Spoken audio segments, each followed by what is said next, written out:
interconnected ocean, a vast blue expanse critical to life on Earth. And there's no better animal to represent the story of the ocean with all its splendor and uncertainty than the killer whale, or as it's scientifically known, the Orcinus orca.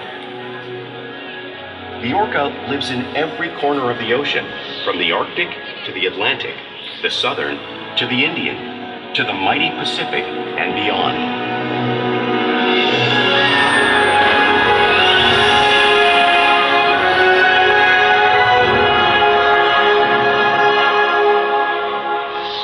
This whale's story is the ocean's story, and it is one we all share.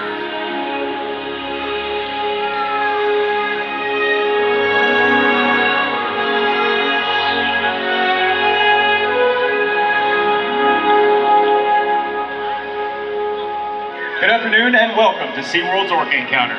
My name is Chris and I'm honored to introduce you to this intriguing and majestic animal.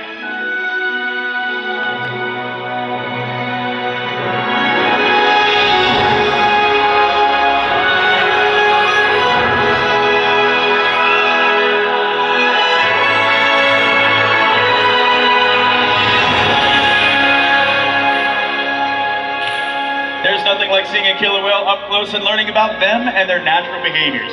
We hope this Orca Encounter will help give you a greater understanding of this magnificent creature and all that it represents.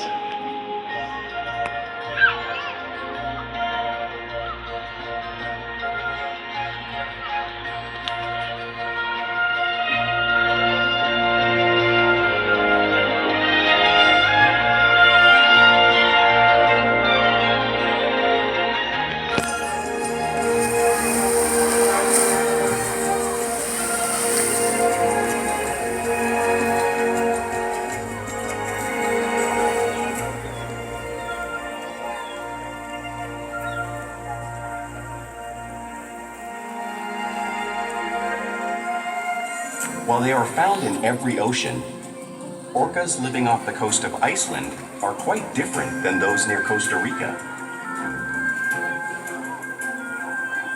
In fact, there are at least 10 types or ecotypes of killer whales. An ecotype describes the differences between killer whale size, physical form, prey, social structure, and habitat. As you can see, the differences are subtle, but noticeable when compared side by side. Orcas are adapted perfectly to their environments. And even the whale's black and white coloration has a purpose. It camouflages the outline of their bodies in the water, making it easier for them to surprise and catch their prey.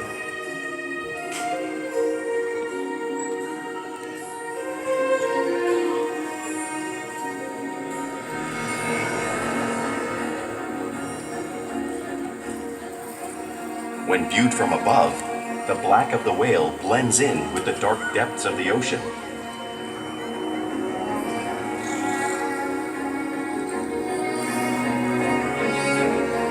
When viewed from below, the orca's white bellies match the brighter surface of the water, blending with the light above, giving them the perfect camouflage.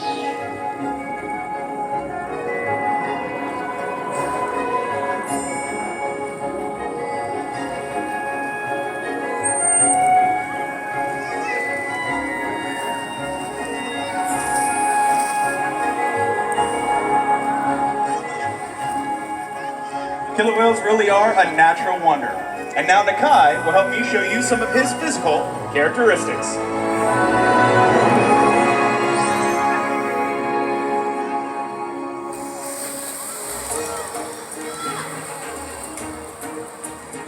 His blowhole is perfectly designed for taking a quick breath at the surface of the water. Even the location of his eyes works to his advantage. It may look like his eyes are located in that oval white patch, that's just a visual distraction. His eyes are actually located in the black area in front of the white patch, camouflaged from thrashing prey.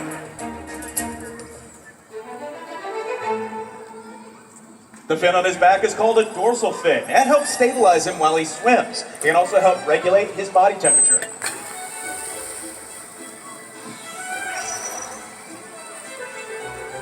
The flippers on either side of his body are called pectoral flippers. They're used mostly for steering and stopping. And inside of those pectoral flippers are 5 bony digits, just like our human hand.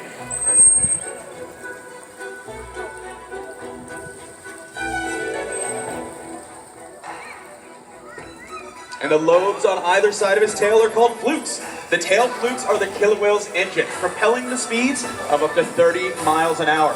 That's as fast as some of our speedboats. And killer whales generate the most power and swim the fastest, which is propelling their nearly 10,000-pound bodies up and out of the water.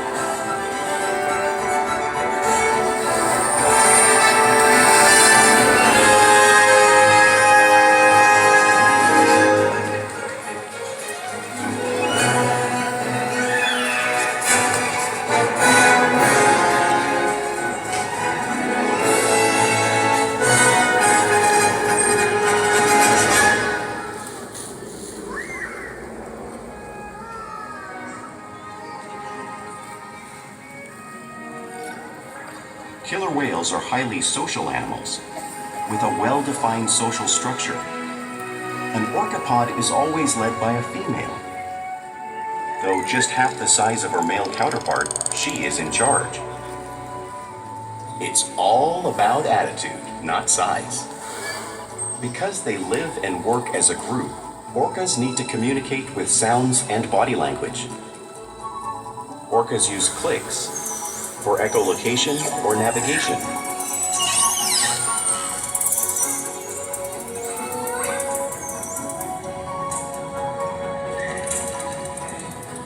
Whistles to socialize in the pod. And calls for group coordination and hunting.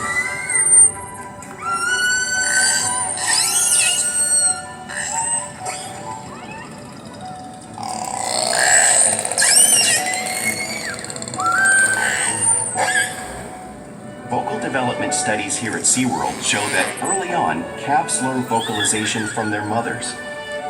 But as they grow, they learn from others close to them as well. This is a bottlenose dolphin call that Shuka learned and even taught other killer whales here at SeaWorld. In fact, orcas are the largest members of the dolphin family.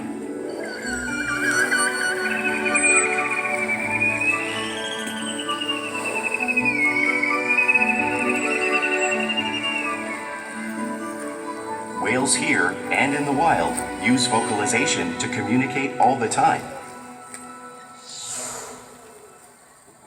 Like all animals, killer whales use body language as a form of communication. Pectoral slaps can be used to show dominance or to get noticed. For example, a mother may use a pec slap to get the attention of her calf.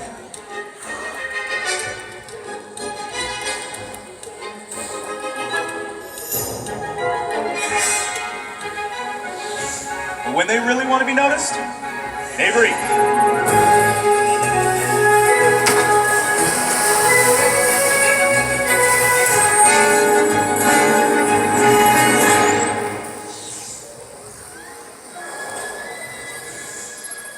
Spy hopping allows the killer whales to coordinate with one another and get a better view of their surroundings while they hunt.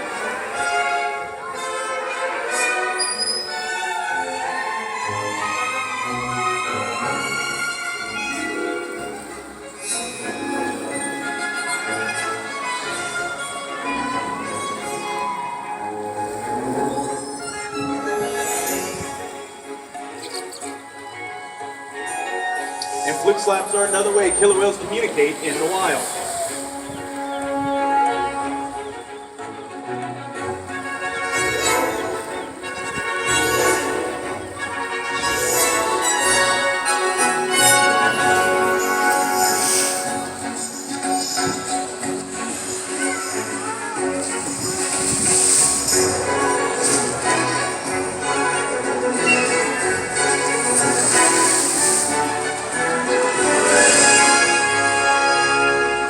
Killer whales are excellent communicators, so it's no surprise they're at the top of the ocean's food chain.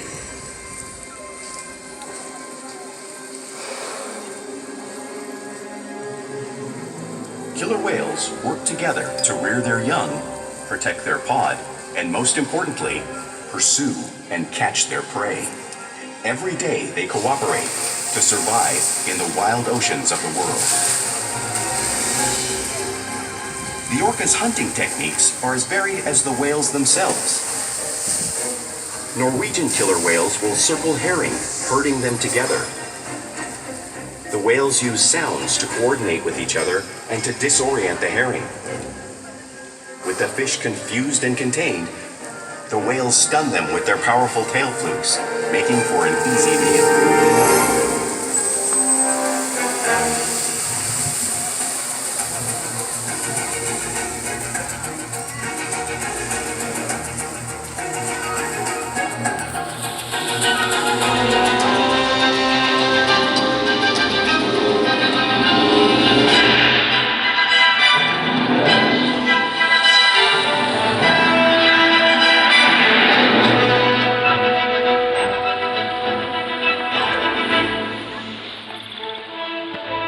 Killer whales in the southern hemisphere will capture sea lions by grabbing them right off the beach. Watch here as Nakai demonstrates that same behavior right in front of all of you.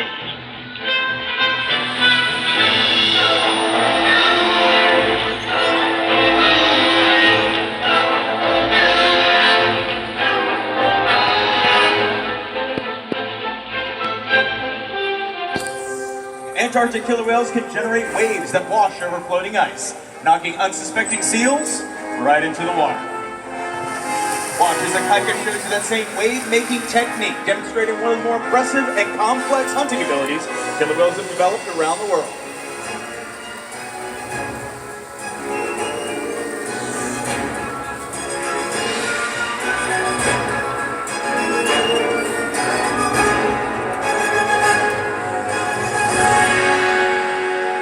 Now, it is one thing to see these waves crashing around the pool, but you can't quite grasp the amount of water that's displaced until you experience it firsthand. Luckily, I have a very brave volunteer that's willing to challenge the waves generated by these whales. You ready? Come on down. What's your name? Beth. It's good to see you, Beth. Come on over here. I'm going to have you have a seat right there on that blue box. We're going to back all the way up against the glass, and there's a handle there for you to hold on to. I like that you chose to wear a poncho today. It's a good idea. The water is very warm. It's about 53 degrees. So, you know, you got that going for you. Let's see who we're going to send over here today. I think Akaika. Now, Akaika is our second largest killer whale here. He just weighed in at over 9,200 pounds. And he's come by to say hello to you. He's brought Nakai with him. Here are the whales. And there's the wave. Beth, how was that? Oh my goodness, nicely done. Let's give a great big round of applause for Beth. Come on up here, great job. Very, very good job. And because killer whales live in every ocean on the planet, it is no surprise that they eat all types of prey, including other whales. Take a look at the screen, you'll see the largest animal on the planet. That is a blue whale. It's 5 times longer and 50 times heavier than any killer whale. So how can a killer whale Nakai's size take down a whale that size? Well, it's possible, because killer whales are the ultimate team players.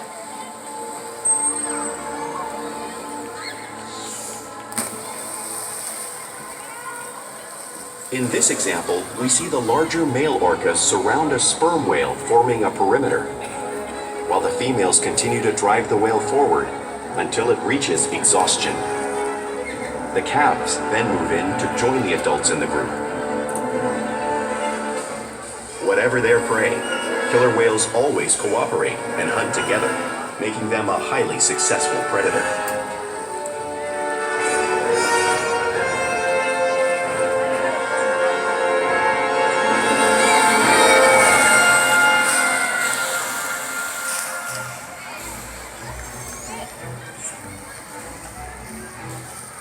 Play is an important part of everyday life for killer whales. It's how they teach their young to hunt and practice new skills as they grow. Orcas spend lots of time interacting and showing off their playful side, both in the wild and right here at SeaWorld.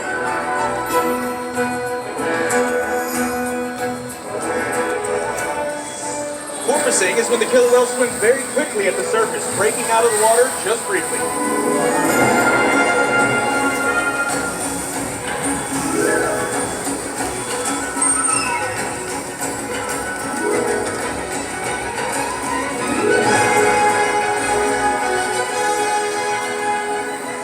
often see them do this when catching a ride in the wake of a boat or surfing in a wave.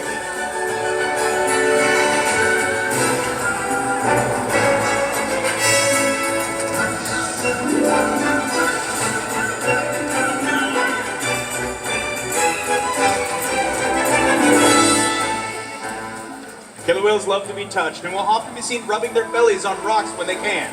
Watch as the whales demonstrate that same behavior you may see killer whales do in British Columbia.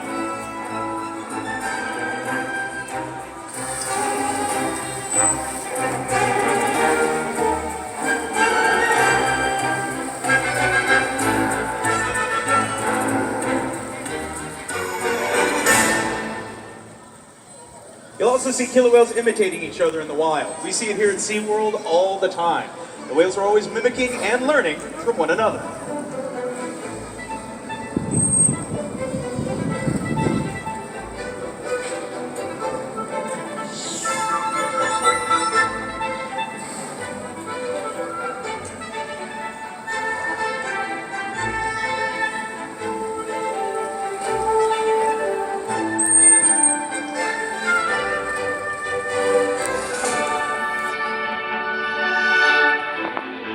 Now, playful behavior does have its purpose. A tail whip can be used in hunting to stun fish, but today, looks like the killer whales might just be stunning all of you.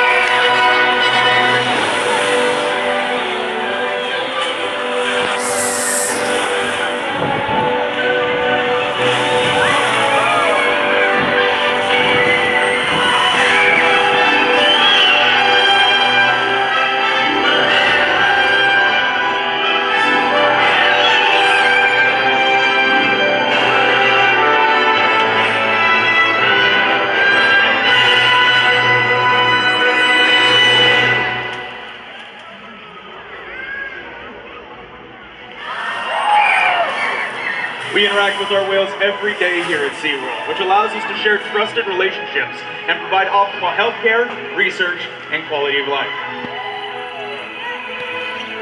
The killer whales here take an active role in their own health and well-being. If you take a look up at the stage or on the screen, you'll see that Brad is asking for Makani's tail flutes. Right underneath the surface of those flutes is a vein where our veterinary staff can come down and receive a blood sample to ensure that the whales remain healthy.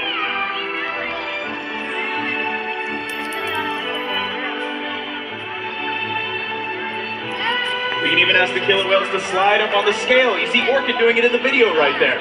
We weigh the whales once a week to ensure that the younger whales are growing properly and the older whales are maintaining a healthy weight.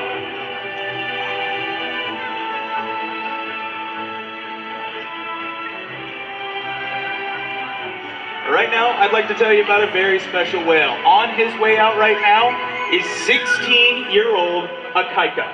We lovingly call him Ike, or the big man. The largest killer whale here is Ulysses. At 41 years old, he weighs just shy of 10,000 pounds. Akaika is 16 years old, and he's already 9,200 pounds. He's looking at probably by the end of this year, going to be the largest killer whale here at SeaWorld. Even though he is the biggest, he is a giant sweetheart. He loves interacting with the other whales, playing with his toys, but always interacting with his trainers like Amber.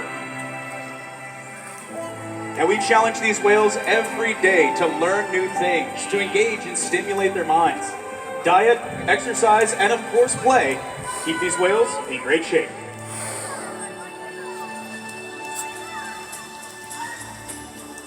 The whales here at SeaWorld have helped killer whales in the wild by participating in many research studies. One ongoing study monitors the whale's heart rate and breathing to understand how marine noise pollution from ship engines and other sources affect wild populations. In another study, scientists from NOAA, the National Oceanic and Atmospheric Administration, took measurements of the killer whales living here, including pregnant whales. By comparing these measurements with drone footage of killer whales in the wild, scientists are able to monitor the wild population's nutritional and reproductive states. Other research has been done here at SeaWorld on the mother whale's milk composition. This research will help create an effective model to understand how toxins in the ocean impact wild killer whales and their milk supply. What we learn from the whales in our care every day is actively helping whales in the wild survive. And just by being here today, you've supported our rescue, research, and conservation efforts all around the world. If we work together, like the killer whale, we can protect the future of the Orcinus orca and this beautiful planet that we all share.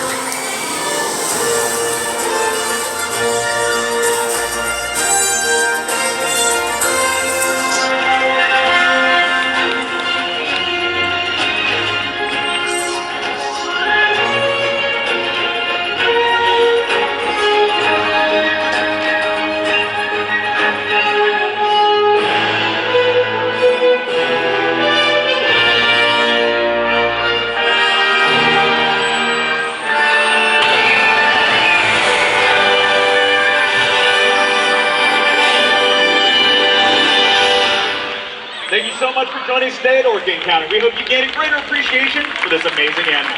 Have a great rest of your day here at SeaWorld San Diego. Bye-bye, everybody.